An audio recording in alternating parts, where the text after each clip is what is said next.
Hello, Infinity. I'm back, you're back, welcome back. Want an insight as to the type of kid I was growing up?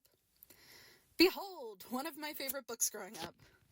Yep, that's right, The Complete Dog Book for Kids by the American Kennel Club. I would spend hours reading about the history and temperament of different dog breeds. Of course, I have my favorites, but it also always gave me the satisfaction of spouting random dog facts at strangers. Good safety deterrent for the weird kid walking their dog through downtown alone. Anyways, but since we're in the back half of summer now, also known as the dog days of summer, I thought it would be fun to draw a couple of dogs in my life as humans, while trying to translate their essence in both personality and breed. And if you don't think dogs have personality, you clearly have not spent enough time doom scrolling pet videos. The first pupper up is my partner's dog, Joshua. He is bestest boy. I swear, I don't have a favorite kid. He is a bull mastiff mix. Mixed with what? Shh, it's a secret. Pitbull. He's mixed with Pitbull. It's 2025 and a Pitbull is still on the no-fly list for various insurances and rental spaces, which is baloney sandwich. I grew up on Pitbulls and Pearlies, so I've always had a soft spot for the breed. And I mean, look at this face! No thoughts, only love.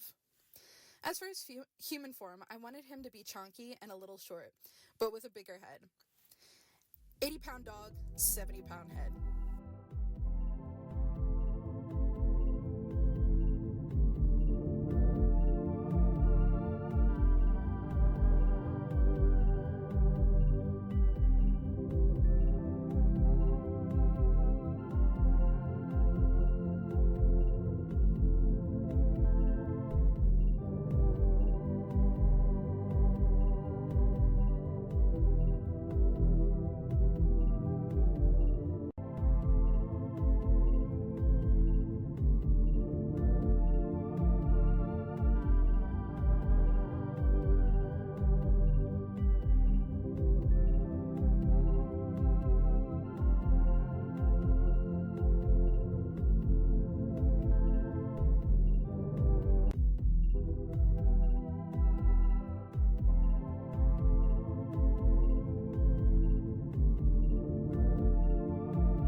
The first drawing I did, I got all the way through to the final touches until I realized I hated the pose and had to start all over again. Once again, exercising the delete your art philosophy. Except I didn't delete it, I just hid the layers because I loved the colors I used and wanted to color pick them later. But back to the boy. He is actually middle-aged for a dog, so I wanted him to feel like an early 40s dad. Hawaiian shirt, cargo shorts, and a good bit of scruff on his face because he can't be bothered to shave. Fun fact, to go with the dad vibes, Pitbulls were originally bred to be nursery dogs to watch over younglings. That's why they're so naturally protective. So yes, socks and sandals are accurate.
Joshua is also very special in his fur coloring. His coat is both blue and brindled. No, not an alternate timeline Clifford. When a dog's coat is blue, it's actually a very specific type of cool gray.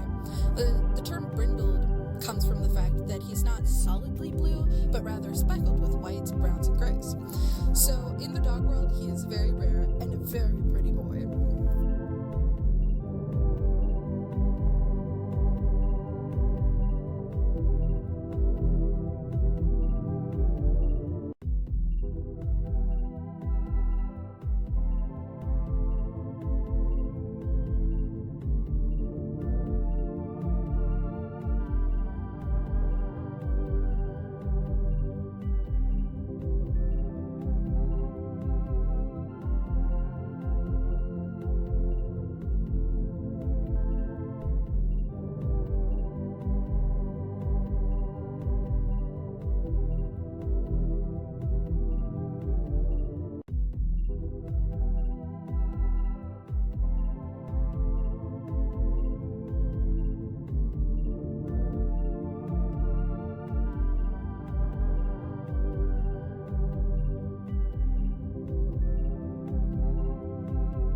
And added a tattoo, since brindling goes all the way down to the skin.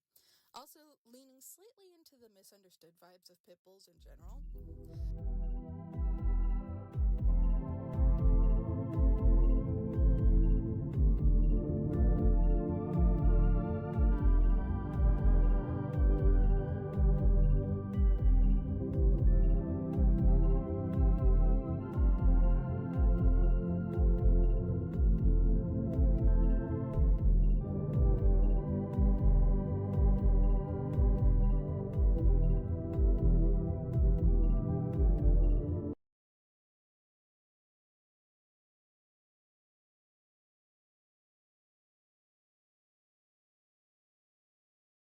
Finishing up this handsome man with a simple square background, and ta-da!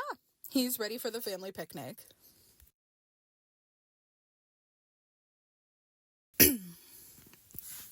Moving on to my little old lady, this is Kimba, and she has been with me since my awkward years back in 2010. God, I feel old. Her Royal Highness, the Spoops, is the infamous Shiba Inu. That's right, she's a Doge. And out of all of the entries in the dog book, you could probably guess which one I had almost completely memorized. So you want to hear some fun dog facts? Right. Art. This mature gal, I had to give her some thick cat-eye glasses since her eyesight is nearly gone in real life. I thought about giving her hearing aids as well, but as my partner says, she's not deaf. She just chooses to ignore us. Anyone who has a sheep knows that they can be quite stubborn and very opinionated. To be fair, they were bred to hunt boar in the mountains of Japan. Yeah, this thing, a boar hunter. Or, in my case, giant rats in the streets of my hometown. Traumatizing. I wanted to make sure I captured the sheer amount of attitude and personality Kimba has. Because she may be elderly, but she's still top dog in our household, making sure everyone knows it. She even has her own plush cave in her living room, a place to be alone, but still has easy access to her humans whenever she demands attention. Also dressing her up in a nice, cozy sweater, since she hates the cold. Adding extra floof around her collar to pay homage to the sheer amount of fur that falls off her in clumps during the shedding season. I could never properly go through an emo phase because everything eventually ends up completely coated. I also gave her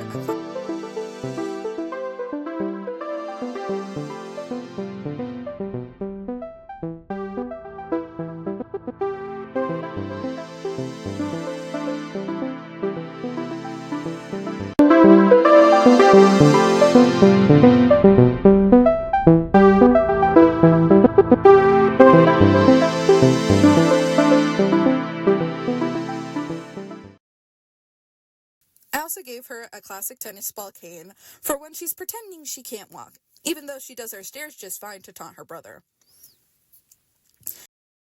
As for her color, she was never really the classic sheep color, but in her old age, she's almost completely white, with just a little hint of orange-brown in her ears. Hence her human version having an incredibly fair complexion.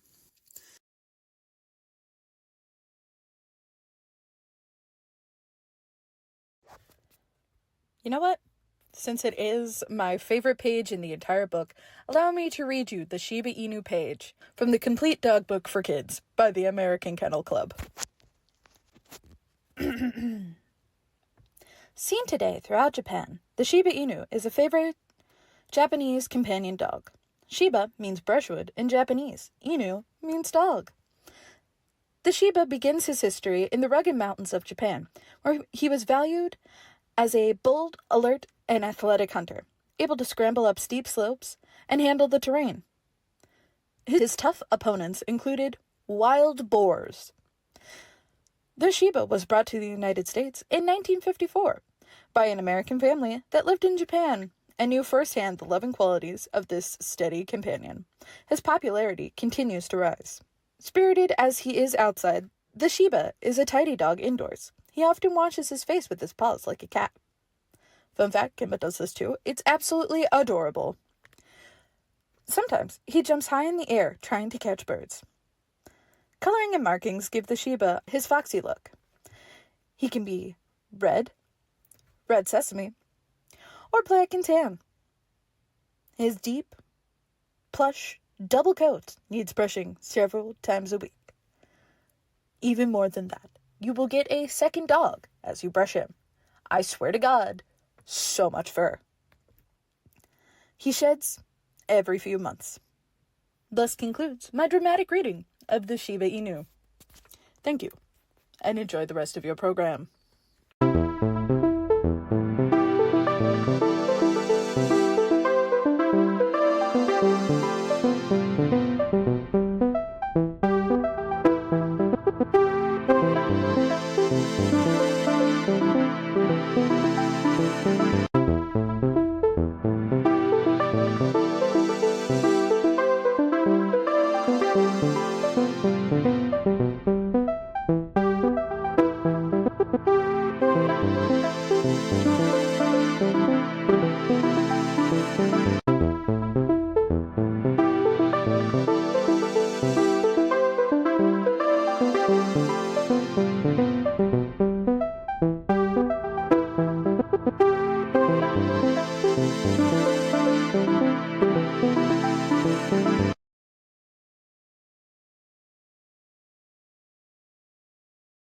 And there she is, my little old lady. She's not as grumpy as I originally planned, but still giving Kimba. Moving on to dogs that don't live with me, we have Athena, who is Joshua's mother. She's the pit bull part in his mix, and she's where he gets his blue from.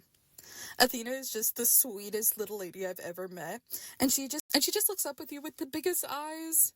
So for her human design, I wanted to lean more towards a gentle mother figure with some subtle cottagecore vibes, since Athena's humans live out by a bunch of cow farms.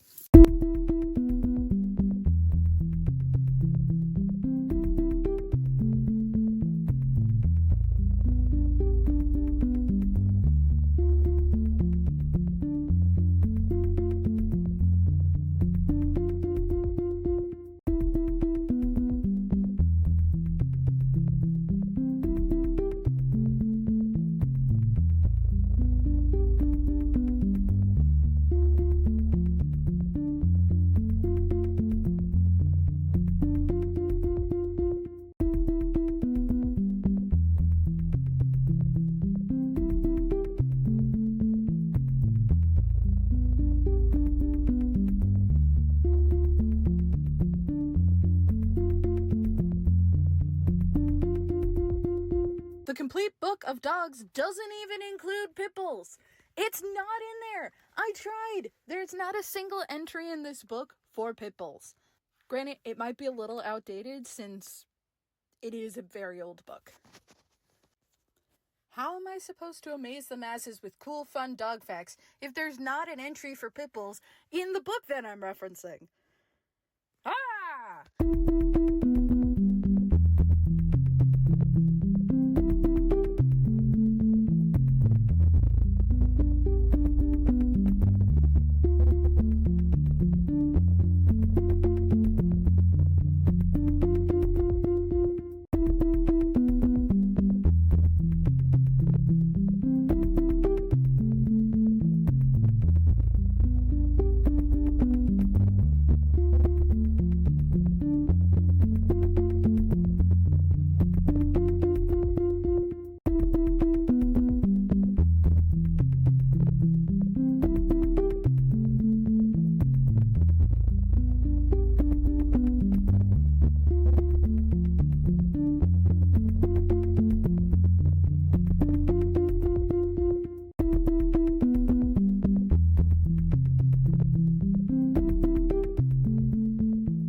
I color picked a lot of her colors straight from Joshua to really solidify the family resemblance. It's funny though, because Joshua takes after his father in build and bulkiness, and Athena has a much more slender frame. I really wanted to portray a certain grace and elegance in giving her a simple flowy hairstyle, and trying to get a calm sage green for her dress.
Then it starts to go downhill fast.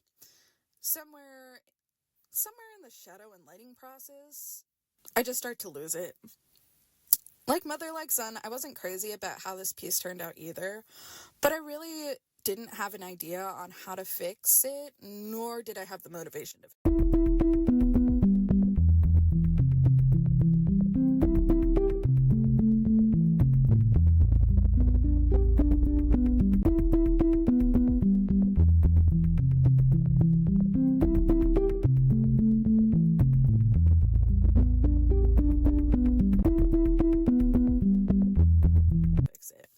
I set the background scene to be at dusk. I could just picture Athena at dusk, standing on the porch, watching the kids catch lightning bugs. Maybe someday I'll draw a better portrait that she deserves, but for now, it goes in the try again pile and I'll move on. Blur of fur passing by at the speed of sound. It's Chloe! This hyperball of pure energy is no surprise an Australian Shepherd. Nubtail and all. Yes, the Australian Shepherd. Originating from the United States? Dude, I wish I was joking. That's literally what the book says. They originate from the United States. They're specifically believed to have evolved from various different herding breeds that were brought over to the Americas, which may explain the incessant need to herd everything. If you own an Aussie, you know they run and they have to herd. Probably because they are completely distilled herding energy. She is insane. How does one capture movement itself as a still image? I have no idea, but I tried my best. Sketched a nice full dash pose and gave her a fun track attire equipped with the stereotypical Aussie bandana in her hair. To try to keep the looseness of my original sketch, I tried a tip from PicCat on YouTube and just blocked in my colors underneath my sketch instead of jumping straight into line art. I think it helped preserve some of my original flow, but I did have to go back and clean up a lot more than usual. I gave her a messy, choppy bun for her hair to play homage to her nubtail in real life. Also, the fact that her humans will just shave her, since she is impossible to groom otherwise.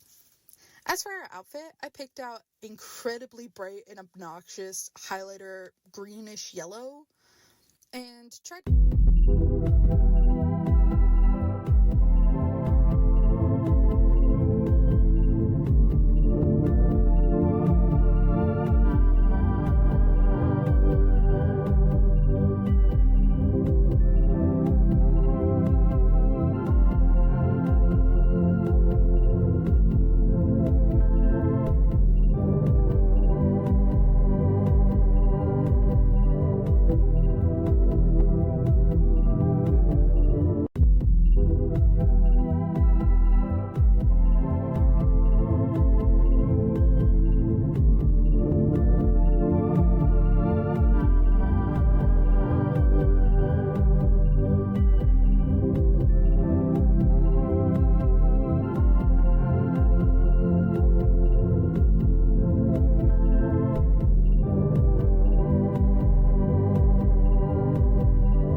to find colors that didn't clash.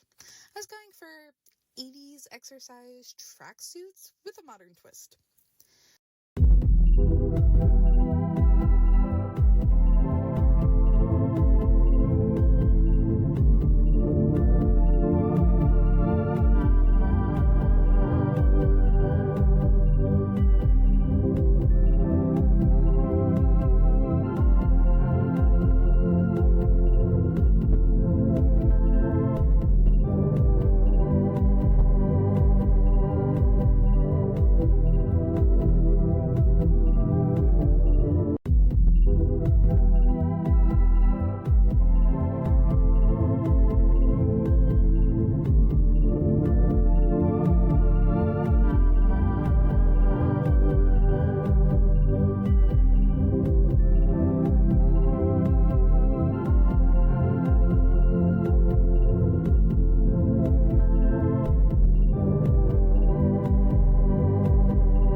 lot of fun with the background. I slapped these big organic shapes with Krita's Fill Lasso tool. It really gives the vibes that Chloe is soaring through the air at warp 10. Going from my Athena piece to this one really helped me get out of the funk, and I'm quite proud of how this one turned out. And I was ready for the last dog of the video.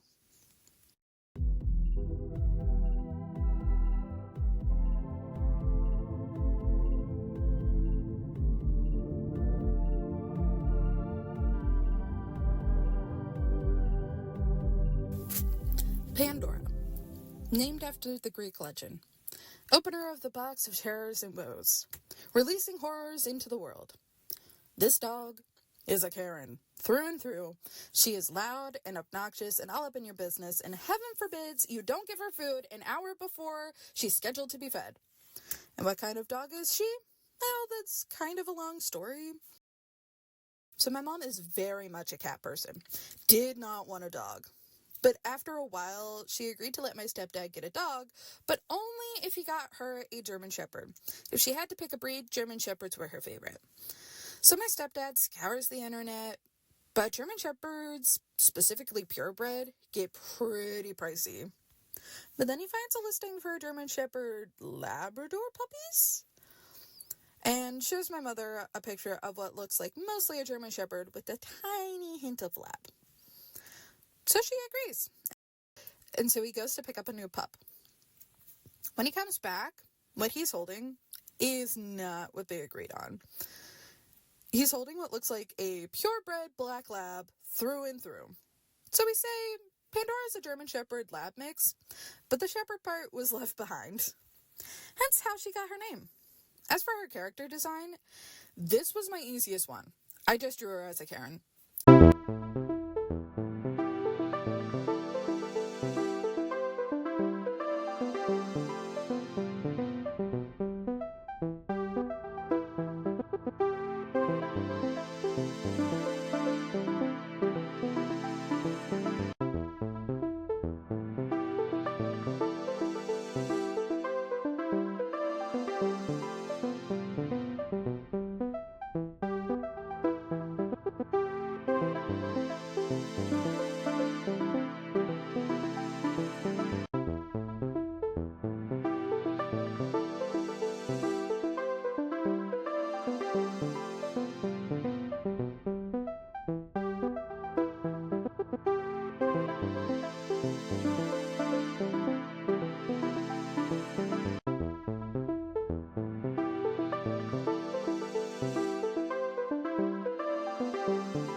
A lot of fun with the big red shapes in the background.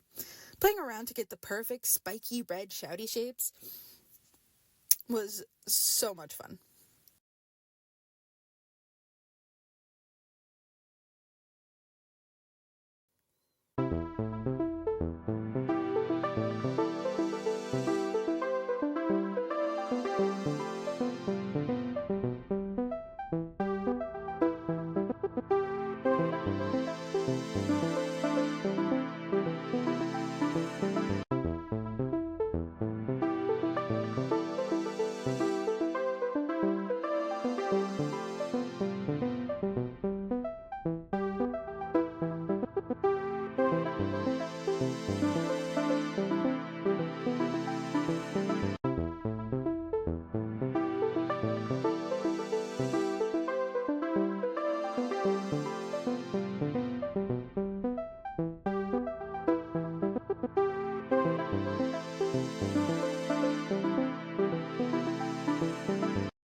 Thank you for listening to my chaos. If you want to catch me across the interweb, I can be found accordingly.